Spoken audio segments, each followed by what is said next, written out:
पाप वाला जो जीवन है ये बड़ा डेंजरस है, क्योंकि हो सकता है आज आप गुनाह में हो और आशीषित हो रहे हो।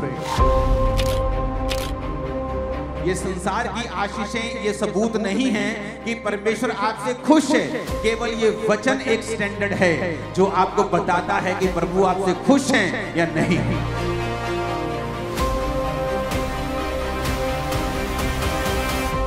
पवित्रता एक गुण नहीं है, ये वेपन है, हथियार है तुम्हारे हाथ।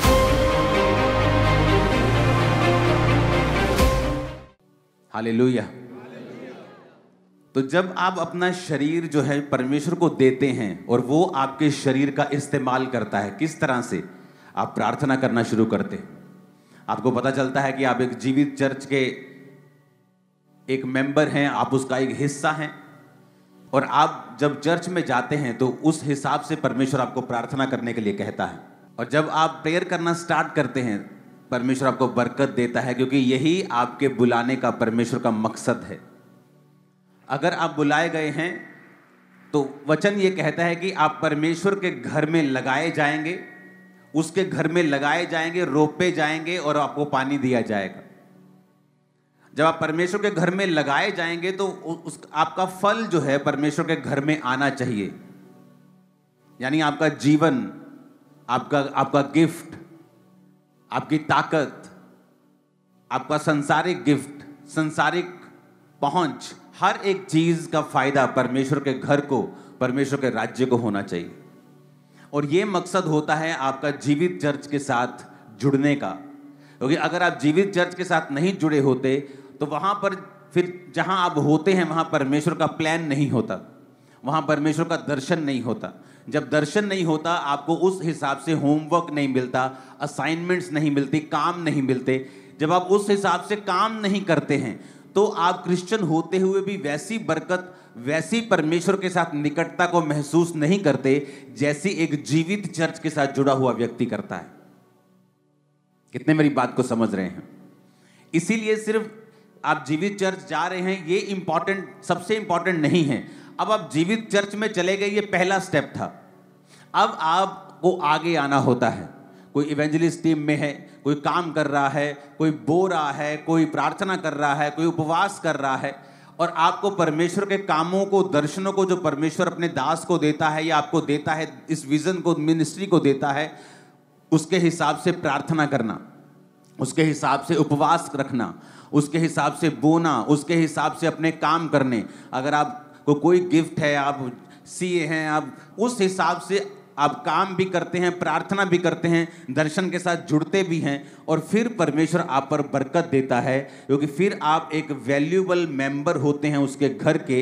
एक ऐसी गाड़ी बन जाते हैं जिसे अगर रोज एक ऑनर इस्तेमाल करता है तो वो उसकी टाइम पर सर्विस भी कराता है, वो उसको साफ भी रखता है, वो उसको बचा के भी रखता है। तो आपकी वैल्यू परमेश्वर की निगाहों में उतनी ही है जितना आप उसके राज्य के लिए काम करते हैं। आप उसके राज्य के लिए जितने मूल्यवान हैं, परमेश्वर की निगाह में आपकी वैल्यू भी उतनी ही है। कितने मेरी बात को समझ रहे हैं? इसलिए आपने बहुत बार ये नोटिस किया होगा, जो लोग सेवकाई में होते हैं, इनडायरेक्ट जो ज्यादा सेवकाई में जुड़े होते हैं, आप देखना उनकी लाइफ में हीलिंग, उनकी लाइफ में डिलीवरेंस दूसरे लोगों के मुकाबले कहीं अधिक स्पीड से होती है, कहीं अधिक जल्दी से होती है। दूसरे लोगों के मुकाबले उनकी लाइफ में जो बरकत है वो कहीं अधिक तेजी से और ज्यादा होती है, क्योंकि वो परमेश्वर के राज्य के लिए मूल्यवान होते हैं। कितने मेरी बातों को समझ रहे हैं?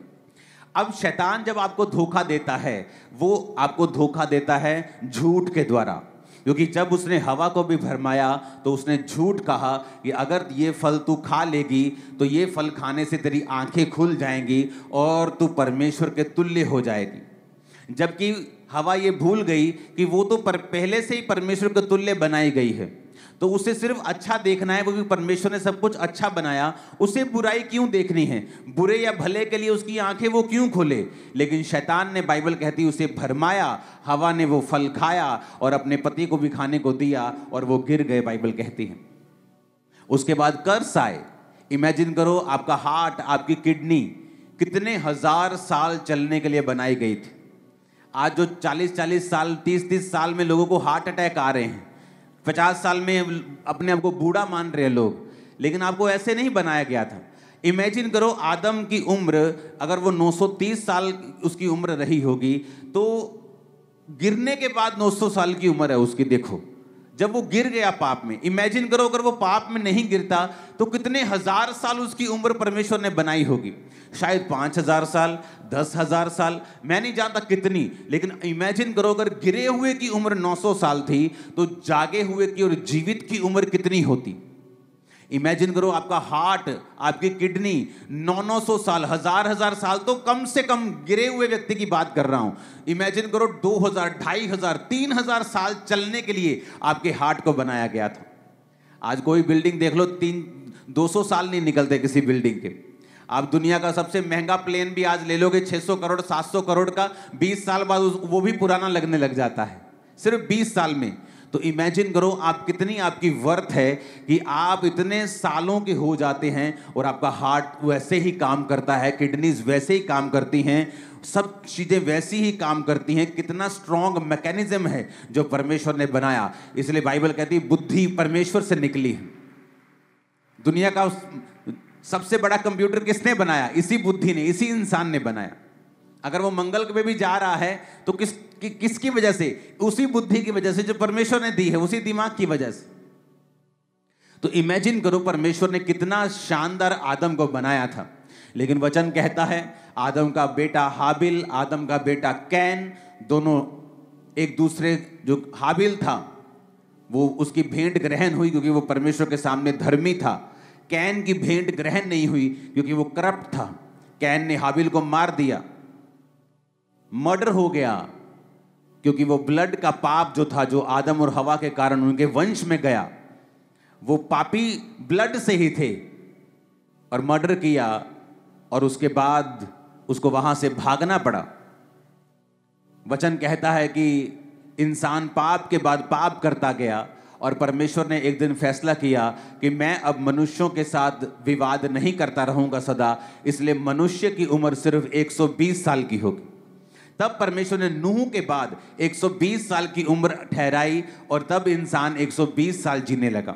नूह तक सभी लोग 900 साल जीते थे, लेकिन उसके बाद लोग 700 साल जीने लगे, फिर 500, फिर 400, फिर 300, फिर 200। जल्दी जल्दी से उम्र जो थी वो कम होने लगी और एंड में 120 साल, जिस तरह मूसा 120 साल का होकर मरा, तो इस लाइन में परमेश्वर उस उम्र को आलाकर परमेश्वर ने टिका दिया और आज तो वो उससे भी आधी रह चुकी है। कई देशों में तो जो एवरेज उम्र है वो 60, 65, 66, 70 साल की रह चुकी है।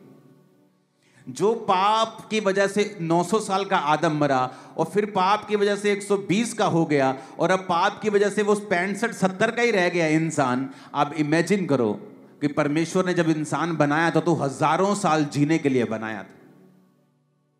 आज मैं एक ऐसा विषय आपसे डिस्कस करूंगा कि अगर ये आपके दिमाग में घुस गई बात तो आप अपनी जिंदगी के खुद जिम्मेवार होंगे और आपको मालूम होगा कि मैं जहां हूं अपनी मर्जी से, अपनी वजह से, अपने डिसीजंस की वजह से हूं, इसमें परमेश्वर का कोई अब लेना देना नहीं है। अगर मैं बढ़ना चाहता हूं मैं बढ़ सकता हूं, अगर मैं कम होना चाहता हूं तो हो सकता हूं। अब ये मेरे हाथ में है, क्योंकि बाइबल कहती है परमेश्वर ने आपको वर्ड दिया है, वचन दिया है। इस वचन के जरिए आप ब्लेस हो सकते हैं, बढ़ सकते हैं, आशीष ले सकते हैं, पीछे भी जा सकते हैं। हालेलुया। अब बहुत से लोगों ने ये बात सुनी होगी कि परमेश्वर ने कहा था अब्राहम को कि मैं तुझे कनान देश दूंगा, मैं तुझे यबूसियों के देश, अमोरियों के देश, कनानियों के, हिब्बियों के, यबूसियों के देश दूंगा। लेकिन कभी ये बात सोचने की कोशिश की है कि क्यों परमेश्वर तुम्हें वो देश देगा? क्या नफरत है परमेश्वर को यबूसियों से, कनानियों से, कि परमेश्वर अब्राहम को कहता था कि मैं ये देश तुझे दूंगा। अगर हम उत्पत्ति 15 उसकी 18 से 21 आयत को पढ़ते हैं तो लिखा, इस दिन यहोवा ने अब्राहम के साथ ये वाचा बांधी कि मिस्र के महानद से लेकर परान नामक बड़े नद तक जितने देश हैं, फिर से पढ़ेंगे, इस दिन यहोवा ने अब्राहम के साथ ये वाचा बांधी कि मिस्र के महानद से लेकर परात नामक बड़े नद तक जितने देश हैं, अर्थात केनियों, कनज्जियों, कदमोनियों, हित्तियों, परिज्जियों, रपाइयों, एमोरियों, कनानियों, गिरगीशियों, यबूसियों, इन सबको मैंने तेरे वंश को दिया है। क्या नफरत थी परमेश्वर को इन देशों से कि परमेश्वर ये कहता था कि अब्राहम, मैंने ये देश जो है ये तेरे वंश को दिए हैं। उसको पढ़ने के लिए हमें पीछे जाना पड़ेगा। वचन कहता है कि जब नूह, उसकी पत्नी, उसके 3 बेटे और उसकी 3 बेटे की वाइफ्स, 3 बहुएं, सिर्फ वही रह गई थी, बाकी सब लोग जल प्रलय में मर गए जब पाप पृथ्वी पर बढ़ गया था। और वचन कहता है 1 साल के तकरीबन वो नूह की जो किश्ती थी वो उस किश्ती के अंदर रहे। अमेरिका में उस नूह की किश्ती की एक नकल बनाई है पूरी तरह से, कितनी वो लंबी थी, कितनी ऊंची थी। अब मैं अमेरिका में जाऊंगा इस साल, तो मैं वहां पे जरूर जाने वाला हूं देखने के लिए। तो जब वो 1 साल उस किश्ती में रहे और किश्ती से जब बाहर आए तो सिर्फ 8 जन इस पृथ्वी के ऊपर थे। नूह था, उसकी वाइफ थी, 3 बेटे थे और उसकी 3 पत्नियां यानी बहुएं, टोटल 8 जन थे। और वचन कहता है कि नूह के एक बेटे ने नूह को नंगा देखा, क्योंकि नूह शराब पी के जब मदहोश हुआ तो उसको नंगा देखा। और जब 2 बाकी बेटों को उसने बताया कि पिता अंदर नंगा लेटा है, तो बाकी 2 जन अपनी पीठ फेर कर गए और नूह के नंगेपन को ना देखकर उसे लपेट दिया और नूह को ढक दिया। ये स्टोरी आपको मालूम है। उसके बाद परमेश्वर का श्राप उस बच्चे पे आया जिसने नंगा देखा था, वो था हाम। और नूह ने कहा, कनान जो था हाम का बेटा, ये भाई बंधुओं के दासों का दास हो। यानी परमेश्वर ने हाम के वंश को श्रापित कर दिया और नीचा कर दिया। अगर आप ध्यान से बाइबल पढ़ें तो जब याकूब अपने 12 बेटों को आशीष देने लगा तो उनके पास्ट में की गए सब कामों के हिसाब से परमेश्वर ने उनको आशीषित किया। याकूब कहता, रूबेन तू मेरा पहला फल है, तू पहलोठा है। पहलोठे को डबल प्रॉपर्टी मिलती थी। अगर 12-10 बच्चे हैं तो 11 हिस्से होते थे प्रॉपर्टी के। तो 2 हिस्से एक बच्चे को मिलते थे और बाकी एक हिस्सा एक को मिलता था। अगर 100 रुपया है, उसको 10 में 9 में बांटना है तो उसके 10 हिस्से कर देते थे। तो 10 हिस्से मतलब कि 10 रुपए के 10-10 हिस्से हो गए। तो पहले बेटे को 20 मिलेंगे, बाकियों को 10-10 मिलेंगे। इस तरह से बंटवारा होता था। लेकिन याकूब ने क्या कहा कि तू बेटा मेरा पहला फल तो है, लेकिन तू औरों से श्रेष्ठ नहीं ठहरेगा, क्योंकि तू अपने पिता की पत्नी के साथ, यानी वो उसकी स्टेप मदर के साथ वो सोया था, उसने पाप किया था, व्यभिचार किया था। इसलिए उसने कहा तू दूसरों से श्रेष्ठ नहीं ठहरेगा, तू दूसरों से उत्तम नहीं जाएगा, तू ऊपर नहीं जा सकता, क्योंकि तू जल के समान उबलने वाला है। यानी तेरा कोई स्टैंड नहीं है, तेरा कोई तू एक जगह खड़ा नहीं होता। तेरा जिधर पाप ले जाता तू उधर चल पड़ता है। आज विरोध है तू चुप कर जाता है, कल को सब कुछ अच्छा होता है तू बोलने लग जाता है। तेरा कोई स्टैंड नहीं है, तू पाप के अनुसार चलने वाला है, तू दूसरों से श्रेष्ठ नहीं ठहरेगा। तो वचन कहता है उसे परमेश्वर ने नीचा किया, क्योंकि वो अपने शरीर के अनुसार चला, आत्मा के अनुसार नहीं चला। अब यहां पर जब नूह ने श्रापित कर दिया, नूह ने कहा ये मेरे 3 बेटे हैं, एक का नाम क्या है यपेत, एक का नाम हाम और एक का नाम शेम। परमेश्वर ने कहा तुम दोनों, यपेत और शेम, तुम दोनों आशीषित होंगे। लेकिन जो ये जो हाम है ना, इसका जो वंश है ये तुम्हारे वंशों का दास होगा। मैं इसे नीचा करता हूं क्योंकि इसने अपने पिता को नंगा देखा, आंखों पर कंट्रोल नहीं किया, इसने पाप किया।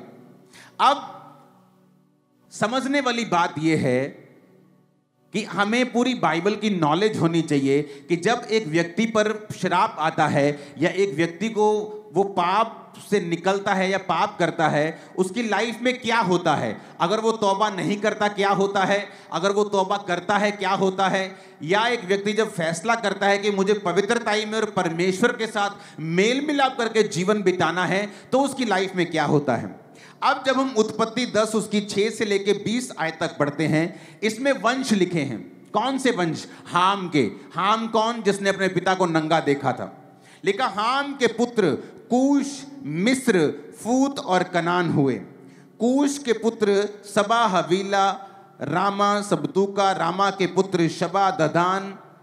कूश के वंश में निम्रोद हुआ, जो पहला वीर हुआ पृथ्वी के ऊपर। वह यहोवा की दृष्टि में पराक्रमी शिकार खेलने वाला ठहरा। इससे ये कहावत चली कि निम्रोद के समान परमेश्वर की दृष्टि में पराक्रमी शिकार खेलने वाला। उसके राज्य का आरंभ शिनार देश में बेबोलीन, अरेख, अक्कद और कलने से हुआ। अब यहां पर आपने देखा कि ये कौन से वंश की परमेश्वर बात कर रहा है। एक ऐसे वंश की परमेश्वर बात कर रहा है जिसको श्रापित किया गया है। पर वचन क्या कहता है? वचन कहता है जिसको श्रापित किया गया था उसके वंश में पृथ्वी का पहला वीर निकला। कितने मेरी बात को समझ रहे हैं? अब मैं अपनी बात पे आ रहा हूं, ध्यान से कान खोलना। एक श्रापित वंश है जिसे खुदा ने कहा है कि तेरे बच्चे इन 2 बच्चों के दासों के दास होंगे, मैं उन्हें नीचा करता हूं। वो नौकरों के भी नौकर होंगे, बड़ा एक निम्न जीवन बिताएंगे, मैं उन्हें ऊंचा नहीं करूंगा, उन्हें आशीषित नहीं करूंगा।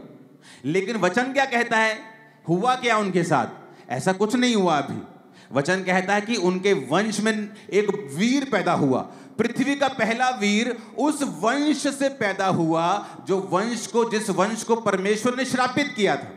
पर यह कैसे हो सकता है? सोचने वाली बात है।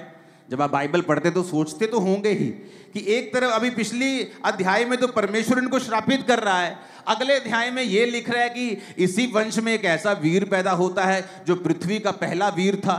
इतना बड़ा बड़ा परमेश्वर उनको ब्लेस कर रहा है, इतना उनका नाम कर रहा है, तो फिर ये श्रापित कहां से हुए? वचन कहता है उसके बाद जब आप 20 आयत तक पढ़ते हैं तो लिखा है, 13 आयत में लिखा, मिस्र के वंश में लूदी, अनामी, लहाबी, नप्तूही। 15 आयत में लिखा, कनान के वंश में सिदोन, हित, यबूसी, एमोरी, गिर्गाशी, हिक्की, सीनी, हिव्वी, अवर्दी, समारी, हमाती। और ये फिर कनानियों के लोग कुल भी फैल गए। मिस्र कहां से निकला? इसी श्रापित वंश में से। ये किन किन राजाओं, किन जातियों के नाम लिखे हैं? यबूसी, एमोरी, गिर्गाशी, ये उन्हीं जातियों के नाम लिखे हैं जिन्हें परमेश्वर ने अब्राहम को कहा था कि मैं ये सब जातियां और इनके देश तेरे वंश को दे दूंगा। यानी कि परमेश्वर इनके पाप को भूला नहीं, क्योंकि उन्होंने परमेश्वर में तौबा नहीं की। अगर की होती तो परमेश्वर अब्राहम को कभी ना कहता कि मैं जो ये वंश पाप और श्राप के अधीन है, मैं इसको तेरे वंश को दे दूंगा। कई बार आप नोटिस करते हैं और शैतान इस बात का फायदा उठाता है जब आप किसी पापी को देखते हैं कि वो बढ़ रहा है। आपको लगता है अच्छा ये तो बढ़ रहा है, पहला पृथ्वी का वीर हाम के वंश में पैदा होता है। लिखा पहला पृथ्वी का वीर उस वंश से पैदा होता है जो वंश परमेश्वर ने श्रापित किया है। कई बार आप जब अन्य जाति लोगों को देखते हैं, आप जब और लोगों को देखते हैं, आप जब ऐसे पास्टर प्रॉफिट्स को देखते हैं जो पाप कर रहे हैं लेकिन वो बढ़ रहे हैं, परमेश्वर कहता है चिंता मत करो। और किसी की बढ़ोतरी से ये अंदाजा मत लगाओ कि मैं उनके साथ हूं। यहां पर एक ऐसा वंश जो प्रभु से श्रापित हो चुका है, लेकिन उसके वंश में अभी वीर पैदा हो रहे हैं। पृथ्वी का पहला वीर उसने पैदा कर दिया, लेकिन एंड में क्या हुआ? वो सारे वंश अब्राहम के वंश को दे दिए गए और उन सबों ने इजरायली लोगों की, यानी उस वंश की जिसे परमेश्वर ने ब्लेस किया था, उनकी गुलामी की। आज कई बार एक धर्मी जब पापी को देखता है, एक क्रिश्चियन को देखता है कि वो नशे बेचकर ब्लेस हो रहे, नशे बेचकर वो गाड़ियां ले रहे, मकान ले रहे, वो पाप करके आगे बढ़ रहे, उसे लगता है कोई फायदा नहीं है पवित्रताई में जीने का। ये देखो ये भी तो है ही है, कौन सा परमेश्वर ने इसके सिर पे डंडा मार दिया है? ये भी तो है ही है पास्टर, पाप में व्यभिचार में 5-5 पत्नियां रखी हैं इसने, कौन सा इस पे डंडा बज गया? लेकिन मेरी बात को याद रखना, अगर आप पवित्रताई में हैं, आपका फल आपकी पीढ़ी के बाद पीढ़ी के बाद पीढ़ी के बाद पीढ़ी के बाद पीढ़ी खाएगी। और अगर आप पाप में हैं, वचन कहता है तू बहुत सा धन, बहुत सी चीजें संचय करेगा, उन्हें इकट्ठा करेगा, लेकिन उन्हें तू दूसरों के लिए, दूसरे उस पर कब्जा कर लेंगे, दूसरे उसका फल भोगेंगे और मैं तुझे उसका फल भोगने नहीं दूंगा। परमेश्वर इकट्ठा करने पे देखो रोक नहीं लगा रहा। जब वो इकट्ठा कर रहा है और कामयाब हो रहा है, परमेश्वर उसको रोक नहीं रहा, क्योंकि परमेश्वर एक एग्जाम्पल बनाना चाहता है कि तुमने इकट्ठा कर लिया, तुम्हारे पास बहुत कुछ हो गया, पाप से तुमने बड़ा कुछ कर लिया, लेकिन एंड में तुम्हारी एग्जाम्पल यही दी जाएगी कि देखो वो व्यक्ति किस तरह से काम करता था और परमेश्वर ने किस तरह से उसे औंधे मुंह गिराया है। कितने मेरी बात को समझ रहे हैं? बहुत से क्रिश्चियन मैंने देखे हैं व्यभिचार में, पास्टर्स देखे हैं व्यभिचार में, आज से 5 साल पहले, 7 साल पहले, 8 साल पहले, और उनको ग्रो होते हुए देखा है। लेकिन जो झटका आता है वो संभल नहीं पाते हैं।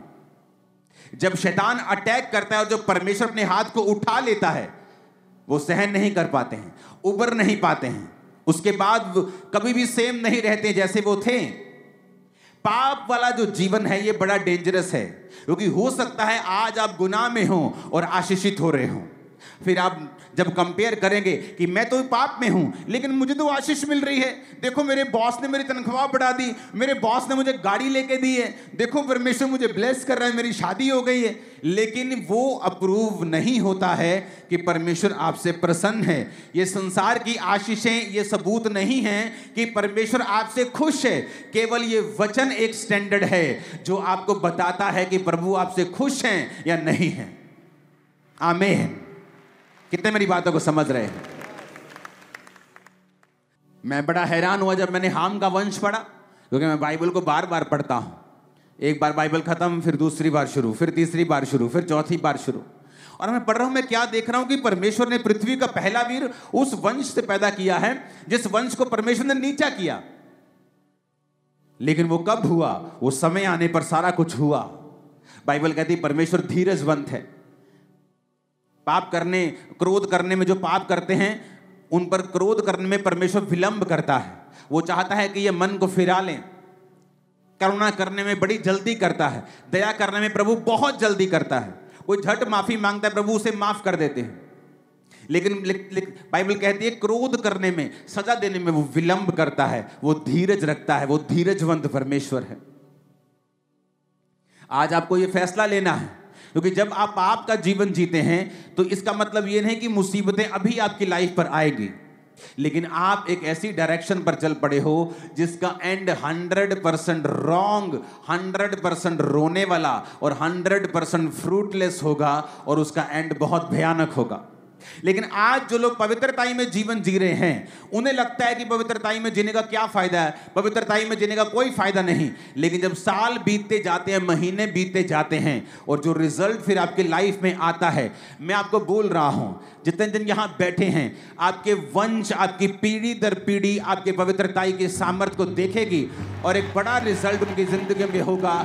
आमीन। मेरे को ऊंचे वाला और खतरनाक वाला चाहिए चर्च। हालेलुया। ऊंची आवाज में हालेलुया बोलो जरा। और आप देखो कहां से निकला मिस्र, इसी हामवे से। कौन सा मिस्र? जिसने इज़राइल को तंग किया। बाइबल कहती है आज भी शरीर से जन्मा हुआ आत्मा के जन्मे हुओं को सताता है। आप दो सगे भाई भी क्यों ना हो, और अगर एक शरीर से जन्मा है, यानी आपका वो भाई जो परमेश्वर से अभी तक नहीं जन्मा, आप जो आत्मा से जन्मे हैं, यानी आपका नया जन्म हो चुका है, आपने बपतिस्मा ले लिया रूह के द्वारा, पवित्र आत्मा के द्वारा आप जन्मे हैं, तो लिखा आज भी शरीर का जन्म आत्मा के जन्मे हुए को सताता है। वो सगे भाई क्यों ना हो, लेकिन वो सताते हैं एक दूसरे को यीशु मसीह के नाम के कारण। कहां से निकला मिस्र? तब तो दुनिया में कोई जाति नहीं थी। वचन कहता है कि ये सारे बच्चे जो हाम के थे, यपेत के थे, शेम के थे, ये सारे बच्चे अपने अपने नामों के अनुसार अपने अपने देशों को उन्होंने बसा लिया। यबूसी कौन था? एक बेटा था, पूरा यबूसी देश उसने बसाया। एमोरी कौन था? एक बेटा था, पूरा एमोरी देश उसने बसाया। और इसलिए परमेश्वर ने कहा था अब्राहम को कि मैं ये अमोरियों का ये सब देश तेरे वंश को दूंगा। क्यों? क्योंकि अब्राहम उस बेटे की संतान थी जिसको परमेश्वर ने ब्लेस किया था, जिसने अपने बाप को नंगा नहीं देखा था। और परमेश्वर ने कहा ये जो पापियों का वंश है, मैं ये सारे देश, इनके देश मैं तेरे वंश को दे दूंगा। आज पाप में जीवन बिताना बड़ा आसान है, किसी को मालूम नहीं होगा कि आप अंदर घुस के क्या कर रहे हैं, लेकिन इसका मतलब ये नहीं तभी गुनाह का रिजल्ट आएगा या तभी आप डाउन होंगे, इसका मतलब ये नहीं है। कई बार एक व्यक्ति पाप में हो सकता है और अगले 5-6 साल बड़ी आशीषें उसकी जिंदगी में आए और वो सोचता है शायद परमेश्वर ने इसे अप्रूव कर दिया है या परमेश्वर इन चीजों की परवाह नहीं करता है, लेकिन ऐसा नहीं है। वचन आसमान में, बाइबल कहती है, ताया हुआ वचन सिद्ध किया हुआ है। जो वचन कहता है कि वो होगा तो वो होगा ही होगा। इसीलिए जब आप स्वर्गदूतों को देखते हैं बाइबल में, वो कह रहे होते हैं पवित्र पवित्र पवित्र सेनाओं का यहोवा। इसलिए आप जब बाइबल पढ़ते हैं आपको मालूम होता है परमेश्वर कहता है कोई भी पवित्रताई के बिना परमेश्वर को देख नहीं सकता। अगर आपकी लाइफ में बड़े से बड़ा बंधन है, ऐसा बड़ा बॉन्डेज है, चाहे वो पैसों का हो, कर्जे का हो, बीमारी का हो, तकलीफ का हो, फैमिली कर्स हो, डाइवोर्स हो, एनीथिंग, डिप्रेशन हो, मैं आपको बताता हूं परमेश्वर की आत्मा ने, उसके पवित्र आत्मा ने मुझे तरीका बताया था कि तेरी जिंदगी में जितना भी बड़ा बंधन क्यों ना हो, चाहे मेडिकल साइंस में उसका इलाज ना हो, चाहे कोई कुछ भी क्यों ना हो, केवल अगर तू पवित्रताई में रहे, मैं तेरे बड़े से बड़े बंधन को तोड़ दूंगा। सारे बंधन तेरी लाइफ से टूट जाएंगे। ये मुझे परमेश्वर ने 2010-11 की मैं बात कर रहा हूं। जब आप सेवकाई में होते हैं, आप टीन एज से प्रभु के साथ हैं, आप जवान हैं, टेम्पटेशंस हैं, परीक्षाएं आपको घेरना चाहती हैं और उधर से बॉन्डेज भी दिख रहे हैं, बंधन भी दिख रहे हैं और आप बीच में खड़े हैं और आपको पता है कि मैं अगर पाप में जाऊंगा तो ये बंधन बने रहेंगे जो कोई नहीं जानता। दुनिया के सामने आप सक्सेसफुल हो सकते हैं, लेकिन अंदर आप परमेश्वर के सामने क्या है ये आप जानते हैं। तो परमेश्वर की आत्मा ने कहा था कि अगर तू ये बंधन टूटते हुए देखना चाहता है तो पवित्रताई में तुझे जीना होगा।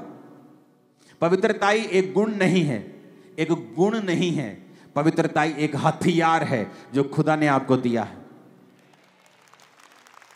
लोगों को लगता है परमेश्वर पापियों के लिए आया, तो अभी भी पाप कर रहे हैं। चर्च में आने वाले लोग 8-8 साल से अभी भी व्यभिचार में हैं, चर्च के ही लड़के लड़कियों के साथ। इमेजिन करो, और वो सोचते हैं अभी तो हमें सुख मिला है, अभी तो हमें सेटिस्फेक्शन मिली है, लेकिन वो बाइबल कहती है नाक दोना सा कड़वा रिजल्ट देगी ही देगी, क्योंकि जो व्यभिचार करेगा उसकी नाम धराई, बाइबल कहती है उसकी बेइज्जती कभी मिटेगी नहीं। तो परमेश्वर ने हमें एक तरीका दिया है कि अगर तुम्हें अपने लाइफ में से बंधनों से बाहर निकलना है, तुझे पवित्रताई में चलना होगा। बहुत से लोग कंप्लेंट करते हैं कि जब मैं चलती हूं परमेश्वर में, मैं चलता हूं, मुझे गंदे ख्याल आते हैं, मेरे मन में गंदे विचार आते हैं। आप उन्हें बंद कर सकते हो। कैसे? गंदा देखना बंद करके। अपने मोबाइल पर गंदा देखना बंद कर दीजिए, सामने लाइव गंदा देखना बंद कर दीजिए। शैतान के अटैक आप पर कम होते होते पूरी तरह से बंद हो जाएंगे, आप इस चीज से पूरी तरह से फ्री हो जाएंगे। और जब आप व्यभिचार से, पाप से, इस गंदगी से और पाप के विचारों से, चोरी से, इस सारी चीजों से फ्री हो गए, तब आपकी लाइफ एक ऐसी तरह से सेटल हो जाएगी कि आपकी लाइफ में सामने बड़ा पहाड़ भी क्यों ना हो, मैं आपको बता रहा हूं परमेश्वर खंड खंड टुकड़े टुकड़े उसके कर देगा। मेरी लाइफ, ये नोट कर लो, मेरी लाइफ की टेस्टिमनी है, खत्म कर देगा परमेश्वर उसको। वो कितना बड़ा बंधन क्यों ना हो, सदियों से चलता क्यों ना आ रहा हो, आपके वंशों से चलता क्यों ना आ रहा हो, आपकी नानी, आपके माँ, आपके फैमिली के जो माता हैं, आपके नानी हैं, डाइवोर्स या फैमिली इश्यूज या मैरिटल प्रॉब्लम चली हैं, आपकी लाइफ में हो रहा है, जस्ट पवित्रताई में जीना शुरू कर दो। इसलिए तो परमेश्वर ने कहा कोई पवित्रताई के बिना मुझे देख नहीं पाएगा। इसलिए दूत कहते हैं पवित्र पवित्र पवित्र, क्योंकि पवित्रताई एक हथियार है, एक वेपन है आपके पास। आप इस वेपन को यूज कर सकते हो शैतान के खिलाफ, उसके किंगडम के खिलाफ। आप देखोगे पवित्रताई में जीने वाले लोग, परमेश्वर ने कहा मैं दुश्मनों के गढ़ में तुझे बढ़ाऊंगा और कोई तुझे टच नहीं कर पाएगा, कोई तुझे छू नहीं पाएगा। मैं उनके मध्य में, भाइयों के मध्य में तेरा अभिषेक करूंगा और दुश्मनों के सामने, तेरे सामने मेज बिछाऊंगा। उस मेज पर दुनिया की हर एक अच्छी वस्तु तेरे मेज के सामने होगी। आमीन। ऊंचे वाला चाहिए चर्च। हालेलुया। ऊंची आवाज में हालेलुया बोलो जरा। तो ये बात तो जज करना बिल्कुल छोड़ ही दो कि मैं व्यभिचार में था तो मुझे आशीष मिली है, ये तो छोड़ दो। अपनी लाइफ में क्या हो रहा है पाप करने के बाद उससे जज करना छोड़ दो, क्योंकि यहां देखो जिसको श्रापित किया उसके वंश में पृथ्वी का पहला वीर पैदा होता है। इसका मतलब यह नहीं है कि परमेश्वर उनके संग है। आपकी दुनियावी आशीषें ये साबित नहीं करती हैं कि परमेश्वर आपके संग है। हमें वचन साबित करता है, अगर वचन में हम सही हैं, कि प्रभु हमारे संग है या नहीं है। हालेलुया।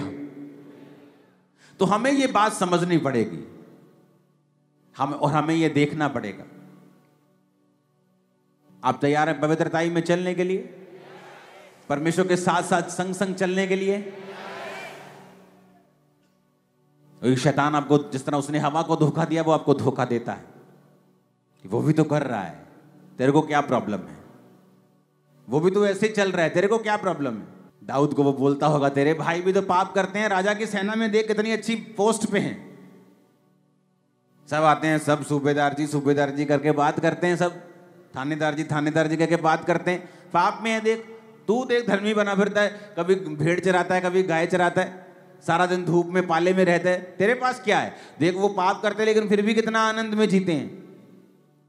लेकिन उनको ये मालूम नहीं था कि परमेश्वर ने उनको परखा और फेल पाया, और दाऊद को परखा और पास पाया, और उस देश का राजा बना दिया जिस देश का वो चरवाहा था। शैतान आपको थोड़ा दिखाकर बड़ा ले लेता है, छोटा दिखाकर बहुत बड़ी चीज ले लेता है, क्योंकि परमेश्वर के पास वही है जो आपके लिए बेस्ट है, और वो इतना बड़ा है जितना आप सोच भी नहीं सकते।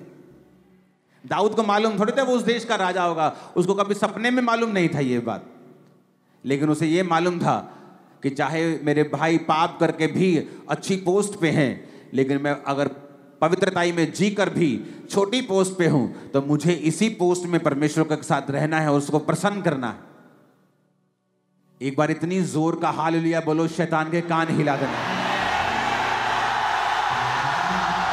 ऊंची आवाज से हालेलुया।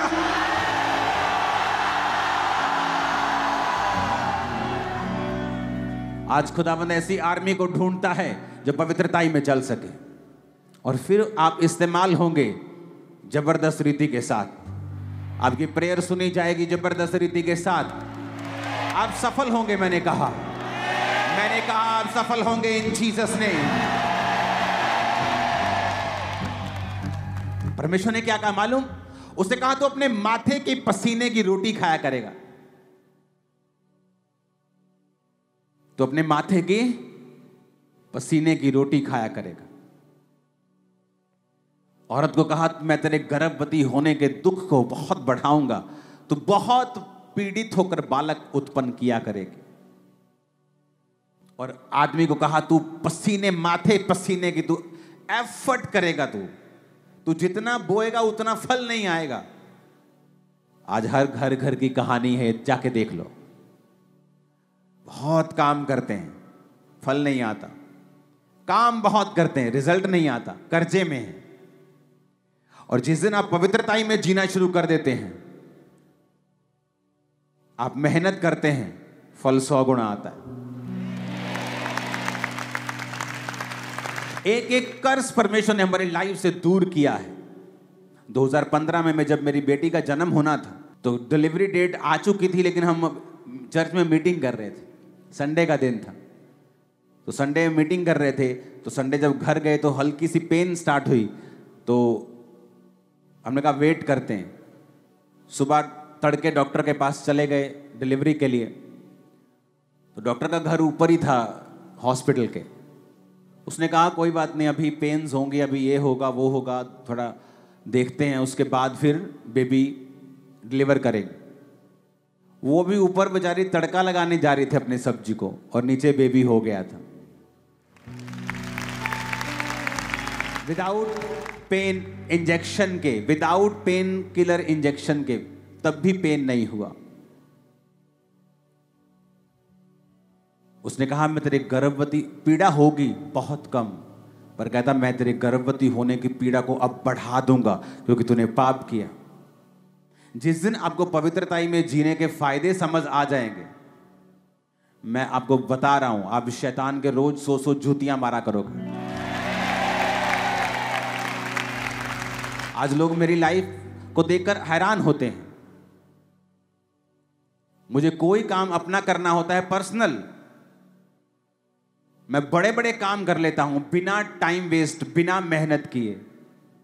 सारा दिन सेवकाई करता हूं मैं। अगर मुझे पर्सनल कमाना हो तो मैं बिलियनर्स की लिस्ट में आ जाऊंगा कुछ सालों में, लेकिन मैं इतना कमाता हूं अपनी साइड पे कि मुझे चर्च पर निर्भर ना होना पड़े। और लोग हैरान होते हैं मेरी लाइफ के देखे कि आप इतना बड़ा काम साइड पर ही एक नंबर में सब कुछ सही बिना एफर्ट के कर लेते हो। परमेश्वर ने कहा, जब तू मेरे साथ मेल मिलाप कर लेगा फिर तू दुख की रोटी नहीं खाएगा, सुख की खाएगा। जिस दिन आपको फायदे नजर आने शुरू हो जाएंगे और आपकी आईज ओपन हो जाएंगी कि पवित्रताई में जीने के फायदे क्या हैं। आप एक बहन है, पवित्रताई में चल रहे हैं, वही हस्बैंड आपके सामने आएगा जो परमेश्वर की ओर से होगा। आप करेक्टर में रॉन्ग हैं, आप 36 रॉन्ग के साथ मिलेंगे। जिस दिन आपको पवित्रताई के फायदे और प्रभु के साथ चलने के फायदे समझ आ गए कि परमेश्वर ने आपके लिए क्या रखा हुआ है, आप वही बिजनेस करेंगे, आपकी बुद्धि ओपन होगी, रिजल्ट आएंगे, रास्ते साफ होंगे, एफर्टलेस आपकी लाइफ चलेगी। मैं आपको बता रहा हूं, लोगों को लगता है इतनी बड़ी सेवकाई, 200 चर्चेस चलाना, इतना काम, ये बहुत सिरदर्द होता होगा। जब 1500 लोग थे, उससे कम सिरदर्द, कम से भी कम जीरो लेवल का सिरदर्द आज है जब 4 लाख लोग हैं। मैं सच कह रहा हूं। क्या हम काम नहीं करते? करते हैं। उससे काम तो उससे ज्यादा है, कोई शक नहीं, मेहनत उससे ज्यादा है, लेकिन वो वाली मेहनत नहीं, स्ट्रेस वाली मेहनत नहीं। आप काम करें, काम करने को इंसान बना है, आप बिजी रहते हैं, अच्छे रहते हैं, लेकिन कितने मेरी बात को समझ रहे हैं? तो जब आपको यह समझ आना शुरू होता है कि परमेश्वर ने आपके लिए जीने का एक तरीका ठहराया है और उस तरीके के अनुसार जब आप चलते हैं, आप अपनी लाइफ के चारों तरफ से ब्लेस होते हैं। आपके बच्चे, आपकी लाइफ, वाइफ, हस्बैंड, आपका बिजनेस, फाइनेंस, सेवकाई, जो कुछ भी है वो परमेश्वर के कंट्रोल में, हाथ में रहती है और वो आपको सुख देती है। बहुत से लोग हैं जो बड़ी सेवकाइयां करते हैं, लेकिन उनकी पर्सनल लाइफ जाके देखो, उनका घर कचरा हो चुका है। 10 बार वाइफ से रोज लड़ाई होती होगी। उस सेवकाई को मेंटेन करने के लिए 10 जगह चक्कर लगाने पड़ते हैं, क्योंकि पवित्रताई में जब जीवन नहीं है तब आप अपने एफर्ट से, अपनी ताकत से आपको चलाना पड़ता है। लेकिन कब तक चलाएंगे अपने एफर्ट से? बाइबल कहती है, न बल से, न शक्ति से, बल्कि उसकी आत्मा के द्वारा। बहुत से लोगों ने ये टेस्टिमनी सेम दी है। ऐसे देशों में जो गरीब देश हैं, एक पास्टर ने फैसला किया, पवित्रताई में चलूंगा, प्रार्थना नहीं छोड़ूंगा और टाइथ नहीं छोड़ूंगा, और उस देश के सबसे बड़े बड़े पेंटिकोस्टल स्ट्रक्चर बनाए हैं, दुनिया का सबसे बड़ा स्टेडियम बना रहा है। रीजन, पवित्रताई में चलना। जब समझ आ जाती है कि पावर ऑफ होलीनेस क्या है, पवित्रताई की सामर्थ्य क्या है, क्योंकि ये एक गुण नहीं है कि सिर्फ हम पवित्रताई में चलते हैं, हाँ हम अच्छे हैं। नहीं भाई साहब, मेरी बहन, नो, ये वेपन है, हथियार है तुम्हारे हाथ में। तुम शैतान को काट दोगी, सारे बंधन तोड़ दोगी यीशु मसीह के नाम में। और इसलिए तो शैतान हैप्पी रहता है जब एक व्यक्ति पाप में होता है, चाहे वो सेवा करता रहे, गाता रहे, कैमरा पकड़ के खड़ा रहे, माइक पकड़ के खड़ा रहे, कुछ भी करता रहे। शैतान को पता है कि मैंने इसे बांधा हुआ है, ये आगे नहीं बढ़ पाएगा। और जब वो व्यक्ति बंधा हुआ होता है, फिर वो देखता है यार रिजल्ट नहीं आ रहा सेवा करने के बाद भी, अरे पवित्रताई में सेवा करनी है। क्योंकि अगर कोई पवित्रताई में नहीं है तो आप जानते हैं कि ये गा रहा है, ये माइक पकड़ के खड़ा है, ये माइक प्रीच कर रहा है, ये कैमरा पकड़ के खड़ा है, लेकिन प्रभु को नहीं पता ये खड़े हैं, उसको नहीं मालूम। वो तो कहता है, अंत में कहता है, हे कुकर्म करने वालों मुझसे दूर हो जाओ। बोलते प्रभु तेरे नाम में बड़े बड़े काम किए। प्रभु कहता है मैं नहीं जानता भाई, तुमको कौन हो तुम? क्या वो झूठ बोल रहे थे प्रभु तेरे, हमने तेरे नाम में बड़े काम के? झूठ थोड़ी बोल रहे थे वो। अगर झूठ बोलते तो प्रभु कहता चल झूठे भाग जा। वो सच कह रहे थे वो, लेकिन पवित्रताई में जीवन नहीं बिताया। कितने मेरी बात को समझ रहे हैं? पवित्रताई एक वेपन है, एक हथियार है। बोलो अपने पड़ोसी को, पवित्रताई एक हथियार है। शैतान ये चाहता है तेरा हथियार थोथा हो जाए, किसी काम का ना रहे, लेकिन प्रभु ये चाहता है तेरा ये हथियार चमकता रहे, क्योंकि इसके जरिए तू सारे बंधनों को तोड़ डालेगा, तू आगे बढ़ेगा, ऊंचाई पे जाएगा, तेरा प्रकाश फिर बना रहेगा, पीढ़ी दर पीढ़ी तू आशीषित होता रहेगा और होती रहेगी। आमीन। मेरे को खींचने वाला चाहिए जरा। हालेलुया, ऊंची आवाज में हालेलुया।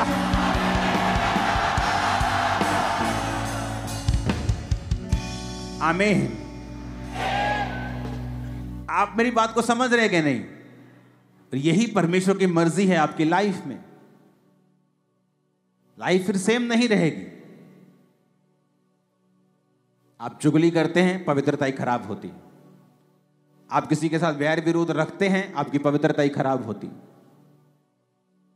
आपको जो परमेश्वर कहता है उसे बोल दीजिए, पर दिल में वैर रखना, किसी का बुरा चाहना, उसके लिए प्लान करना कभी मत कीजिए। कितने इन बातों को समझ रहे हैं? मोस्टली इंटरनेट, आप देखो शैतान किस तरह से काम करता है। आप इंटरनेट खोल के चलो बैठ जाओ, फेसबुक इंस्टा खोल लो, आपको 90% जोक्स हस्बैंड और वाइफ के जो आएंगे हमेशा डफर किस्म के आएंगे। हस्बैंड और वाइफ की सहभागिता को कमजोर करने वाले होंगे। या वाइफ को उसमें मूर्ख दिखाया जाएगा या हस्बैंड को मूर्ख दिखाया जाएगा। कितने मेरी बात को समझ रहे हैं? वाइफ की कमियां दिखाई जाएंगी, चाहे वो कॉमेडी कर रहे हैं, लेकिन आपकी स्पिरिट में एक मैसेज जाता है। जब स्पिरिट में एक मैसेज चला जाता है तो फिर आप बाहर ढूंढना शुरू करते हैं और वहां पर आप मिस कर जाते हैं मार्क, एक स्टैंडर्ड जो परमेश्वर ने आपकी लाइफ के लिए ठहराया है। कितने मेरी बातों को समझ रहे हैं? इसलिए वचन कहता है कि हस्बैंड और वाइफ का मसला वो आपस में सॉर्ट आउट करें। ऐसा ना हो उनकी प्रार्थनाएं रुक जाएं, क्योंकि वो अब 2 तन नहीं, 2 जन नहीं, वो 1 जन है। इसलिए बाइबल कहती है मनुष्य अपने माता पिता से अलग रहेगा और पत्नी के साथ मिला रहेगा। फैमिलीज को भी चाहिए कि वो पति पत्नी का स्थान सबसे ऊपर है, उसके बाद माता और पिता का स्थान आता है। मैं सच कह रहा हूं। माता और पिता की इज्जत ना करना यानी अपनी लंबी उम्र को लात मारनी। और पत्नी इस काम में पति का सहयोग करे कि वो अपने माता पिता की इज्जत कर सके। इसलिए लोग जब चर्च में आते हैं, लाइफ में जब वचन को सुनते हैं, उनको सब तरफ से परमेश्वर जब बताता है कि उन्हें क्या करना है, ऑटोमेटिकली लाइफ पवित्रताई में चलनी स्टार्ट होती है। और जब हथियार आपके पास आ जाता है, बंधन सारे टूट जाते हैं। और ऐसा ही होगा। आमीन। ऊंचा चाहिए चर्च। परमेश्वर के गहरे वेदों को परमेश्वर के दास के द्वारा जानने के लिए और ऐसी और नई वीडियोस को देखने के लिए हमारे YouTube चैनल को सब्सक्राइब करें और साथ में बेल आइकन को प्रेस करें, ताकि ऐसी और नई वीडियोस की नोटिफिकेशन सबसे पहले आप तक पहुंच सके। जुड़े रहें परमेश्वर की हजूरी के साथ। God bless you.